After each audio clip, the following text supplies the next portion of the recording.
Once upon a time, when King Magadha was ruling in the land, there was a young noble called Maga the Good.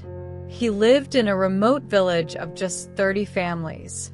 When he was young, his parents married him to a girl who had qualities of character similar to his own. They were very happy together, and she gave birth to several children. The villagers came to respect Maga the Good because he always tried to help improve the village for the good of all. Because they respected him, he was able to teach the 5 steps of training to purify their thoughts, words, and deeds. Maga's way of teaching was by doing. An example of this happened one day when the villagers gathered to do handicraft work. Maga the Good cleaned a place for himself to sit.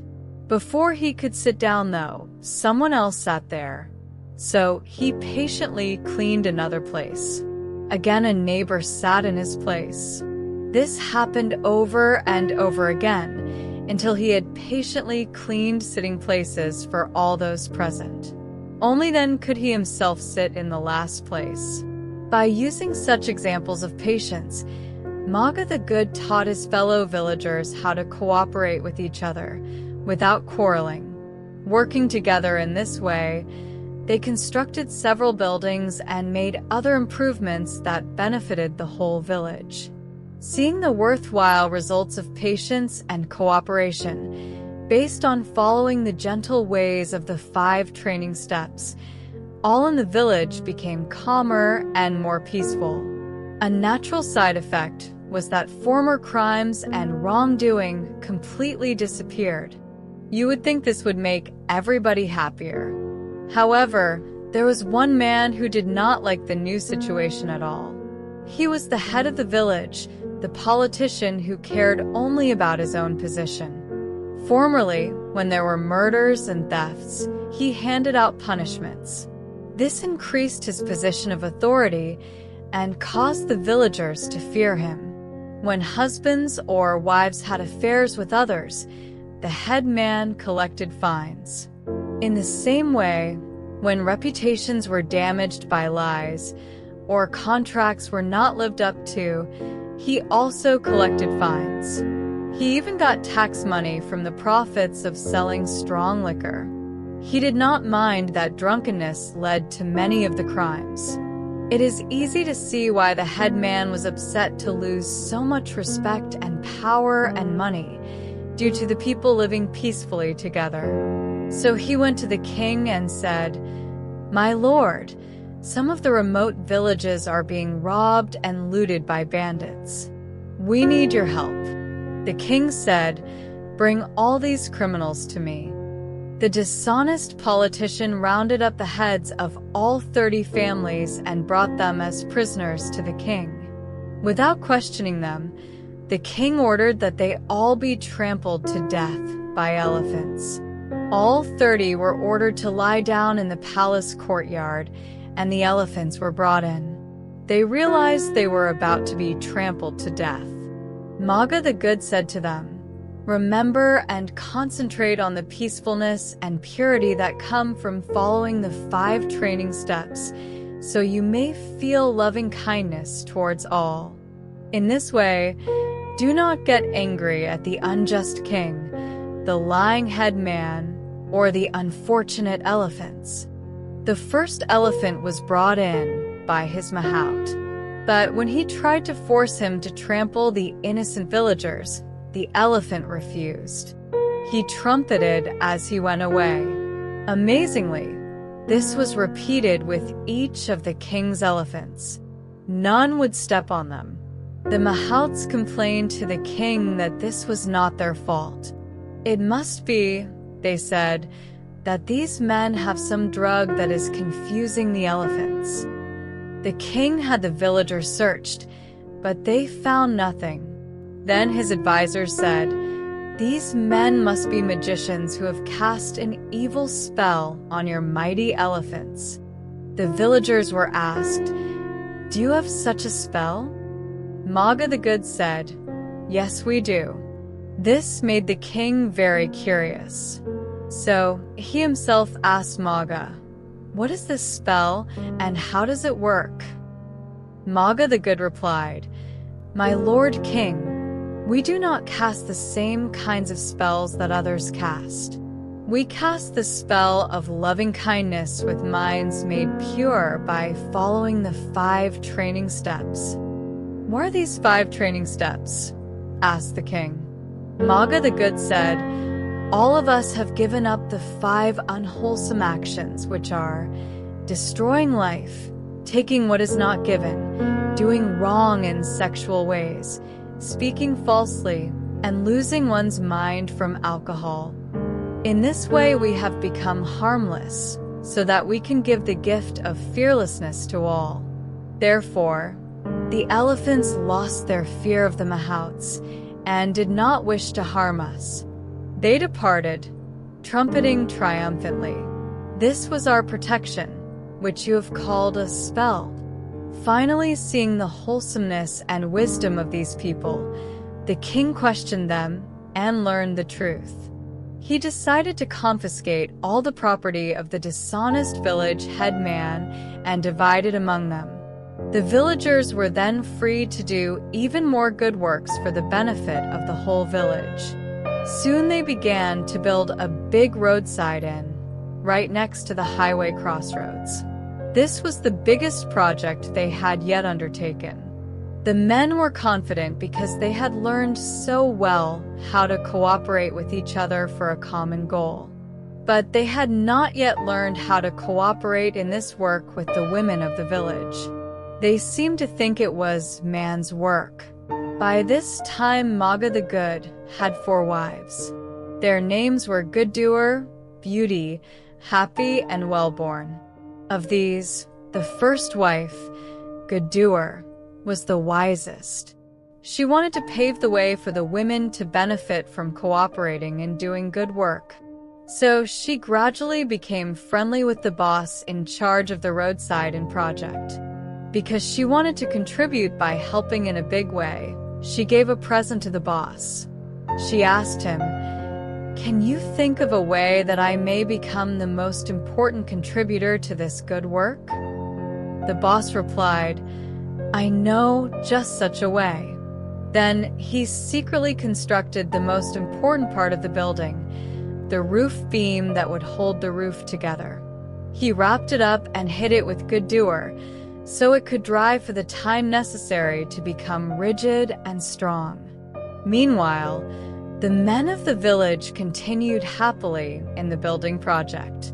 At last they got to the point of installing the roof beam.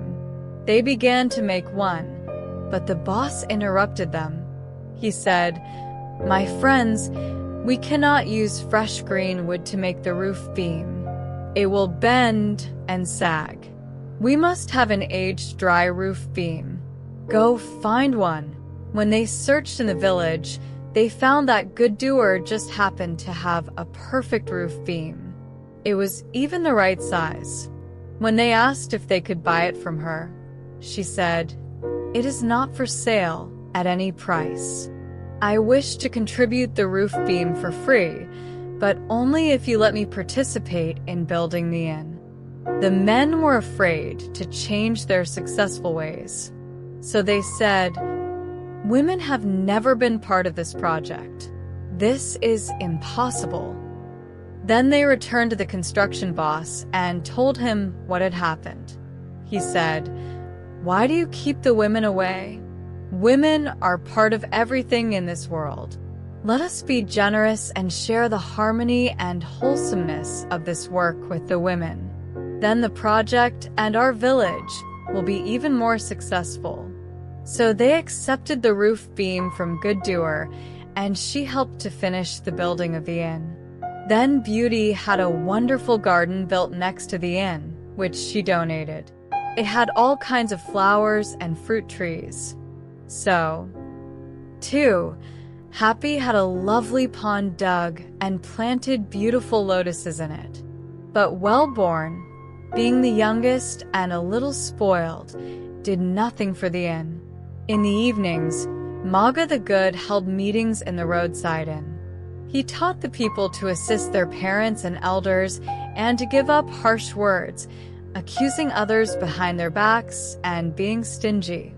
It is said that the lowest heaven world contains the gods of the 4 directions, north, east, south, and west. Because he followed his own teachings, Magga the Good died with happiness in his heart. He was reborn as Saka, king of the 2nd lowest heaven world. In time, the heads of all the other families of the village, as well as Good Doer, Beauty, and Happy, also died. They were reborn as gods under King Saka. This was known as the Heaven of 33. At that time, so very long ago, there were some unfortunate ugly gods called Asuras. They had taken to living in the 2nd heaven world. The one who had been Magga the Good in his previous life was now Saka, king of the Heaven of 33. He thought, why should we, who are the 33, live in our Heaven of 33 with these unfortunate ugly Asuras? Since this is our world, let us live happily by ourselves. So he invited them to a party and got them drunk on very strong liquor. It seems that in being reborn, King Saka had forgotten some of his own teachings as Magga the Good. After getting the Asuras drunk, he got them to go to a lower world, just as big as the Heaven of 33. When they sobered up and realized they had been tricked into going to a lower heaven world, the Asuras became angry. They rose up and made war against King Saka. Soon they were victorious, and Saka was forced to run away. While retreating in his mighty war chariot, he came to the vast forest where the Garudas have their nests. These are gods who, unfortunately, have no superpowers. Instead, they are forced to get around by flapping huge, heavy wings. When King Saka's chariot drove through their forest, it upset their nests and made the baby Garudas fall down. They cried in fear and agony. Hearing this, Saka asked his charioteer where these sad cries were coming from. He answered, "These are the shrieks of terror coming from the baby Garudas, whose nests and trees are being destroyed by your powerful war chariot." Hearing this suffering, King Saka realized that all lives, including his own, are only temporary. Hearing this suffering, the compassion of the great being, which passes from life to life, arose within him and said, "Let the little ones have no more fear." The first training step must not be broken. There can be no exception. I will not destroy even one life for the sake of a heavenly kingdom that must someday end. Instead, I will offer my life to the victorious Asuras. Turn back the chariot. So the chariot returned in the direction of the Heaven of 33. The Asuras saw King Saka turn around and thought he must have reinforcements from other worlds. So they ran, without looking back, down to their lower heaven world. King Saka returned victoriously to his palace in the Heaven of 33. Next to it stood the mansion of his first wife, the reborn Good Doer. Outside the mansion was the garden of his second wife, the reborn Beauty. And there was the heavenly pond of his third wife, the reborn Happy.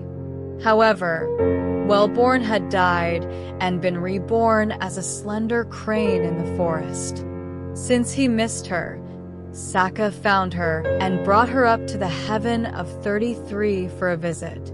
He showed her the mansion and the garden and the pond of his 3 wives. He told her that, by doing good work, the other 3 had gained merit. This merit had brought them happiness, both in their previous lives and in their rebirths. He said, "You, my dear crane, in your previous life as Wellborn, did no such good work. So you did not gain either merit or happiness, and were reborn as a forest crane. I advise you to begin on the path of purity by following the 5 training steps. After being taught the 5 steps, the lovely crane decided to follow them. Then she returned to the forest.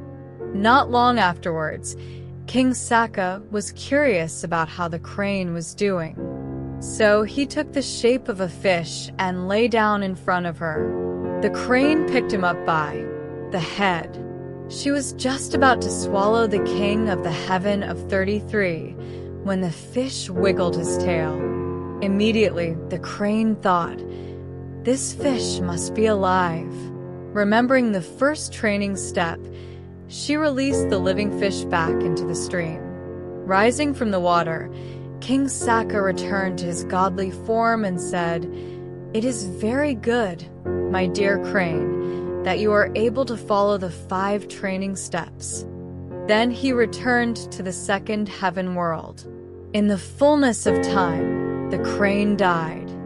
Following the 5 training steps had brought her both merit and a peaceful mind. So she was reborn in the wonderful state of mankind, into a potter's family in Benares, in northern India. Again, King Saka was interested in finding out where the one who had been well-born, and then the crane, was now reborn. He found her in the potter's family and wanted to help her in gaining merit and finding happiness. So he disguised himself as an old man and created a cart full of golden cucumbers.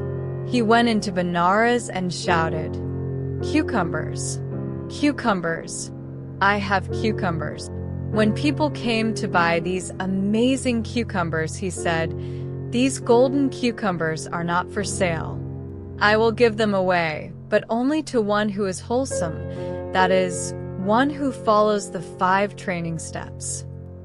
The people said, "We never heard of the 5 training steps, but we will buy your golden cucumbers. Name your price."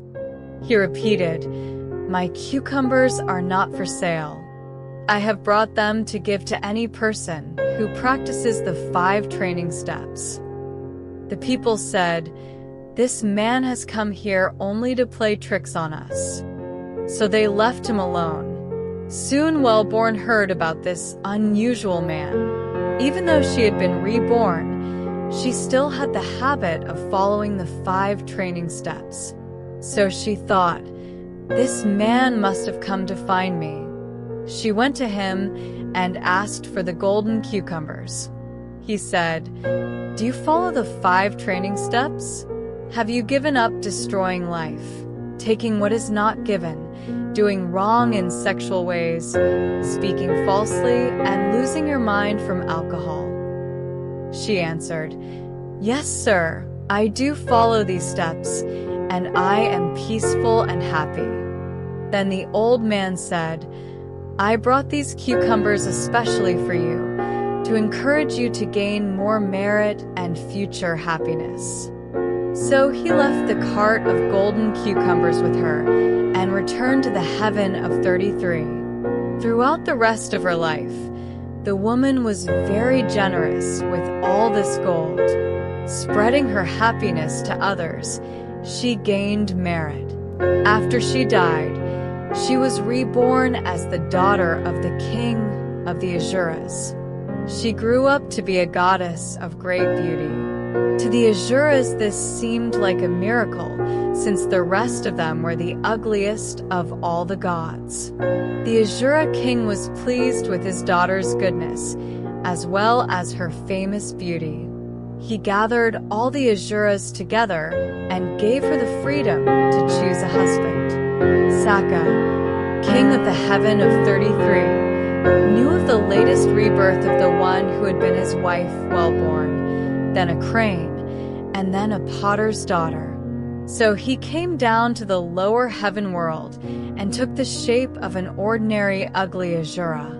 He thought, if Wellborn chooses a husband whose inner qualities of wholesomeness are the same as hers, we will be reunited at last. Because of her past associations with Maga the Good, reborn as King Saka, now disguised as an ordinary Asura, the beautiful princess was drawn to him. So she picked him from among all the Asuras. King Saka took her to the heaven of 33, made her his fourth wife, and they lived happily ever after. Please like, share, and subscribe if you like this video and wants more.